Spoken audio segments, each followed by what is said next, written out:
Kuya Broker, ano po ba ang mga gastusin sa paglilipat ng property or ng title? Good morning, good learning everyone. This is your Kuya Francis and I'm your Kuya Broker.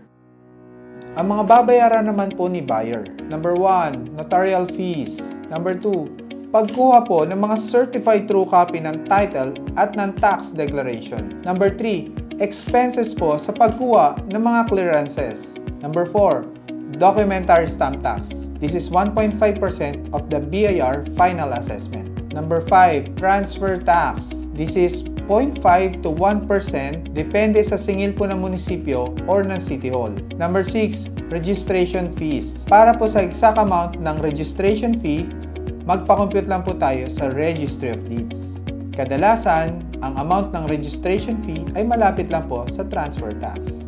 Kung nakatulong sa iyo ang video na to, pakitype naman ng yes. Para safe po ang ating mga transaction, patuloy lang nila panoorin ang ating mga videos. Pasuyin na din po ako pa-like, follow, and share ang aming mga social media platforms. Again, this is your Kuya Broker. God bless po sa inyong lahat.